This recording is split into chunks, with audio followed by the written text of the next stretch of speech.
There's cattails, and everybody calls them tules. And then there's bulrush, the brown stem. This is a Scirpus genus. And the bulrush not only provides good nesting habitat for species like blackbirds and yellow-headed and redwings, but good thermal cover, good stanza bulrush for winter escape cover and just getting out of the frigid temperatures. They also produce a seed head that's desirable to waterfowl. Cattails don't.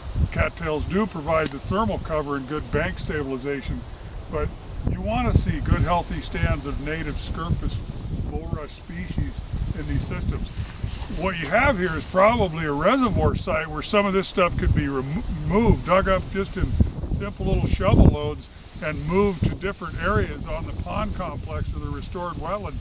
And within a year or so, you'd see them establish themselves and begin to grow. The other thing too you consider is you don't want a system 100% inundated with emergent growth like cattails or bulrush. And the way you do that is to manage the water level. These things don't like to grow in more than a meter of water. So if you keep it a deep in, and primarily that's probably what this is, and then this zone where bulrush comes in. And the best case scenario would be to remove all this reed canary grass and get a sedge community in it. And it's here, the sedge is here. This has just been elevated by probably past excavation, and for some reason the reed canary grass came in, it's higher, whereas the sedge needs a little more of a wetter footprint. So drop this down and reestablish a sedge community, and your wetland's functioning at a better condition than before. If this is similar in nature to some of the dugouts we do on Teller, and it depends how deep the organics are. Most likely fairly shallow, but for this sedge community to be here, there's an organic component there of a foot or so before gravel. So we excavate that out, set it off to the side, any of the organics, and then get to your desired depth. And something like here, I mean, it's up to you. You could go shallow a couple feet or a deeper water thing, preventing the establishment of emergence like bulrush and cattails, and keep it as open water. But nonetheless, you take the sedges that you removed from the interior and place those back on the bank, and they reestablish themselves, I mean, by one growing season. So you have what had a very little open water component now turns into that hemi-marsh concept of some open water and emergent veg, which is aesthetically pleasing and desirable for wildlife. Well, right where Sasquatch is walking right now, if you were to install a device to allow you to control water levels in here, and backing up a bit, the floodplain regulations are not going to like you to increase the, let's say, ability to back water up. They want water to move through here. And so if you did it in a way where you didn't increase the elevation even significantly, let's say it's less than 6 inches, somewhere right in this little where that bridge is, if you put an agri-drain, which is a water control structure that allows you to put boards in and manipulate the level of your water.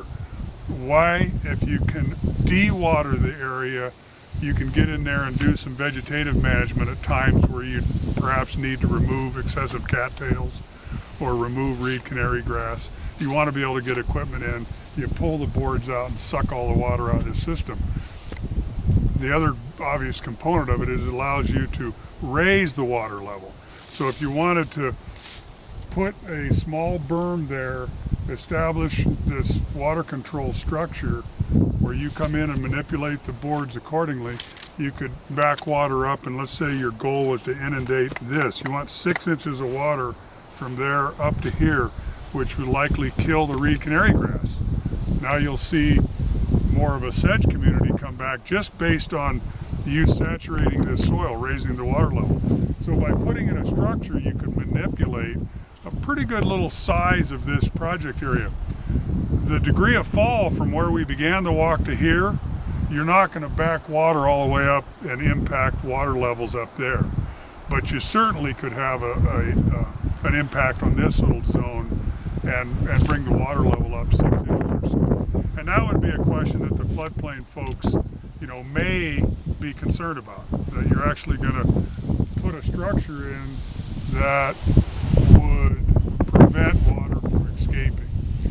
And the way around that we've found anyway, through their regulations, is just to have a spillway, a rock spillway that allows that water to escape if for some reason your control structure gets plugged up, a beaver puts debris in it or something like that. You have that spillway at that elevation, desired elevation, to spill the water.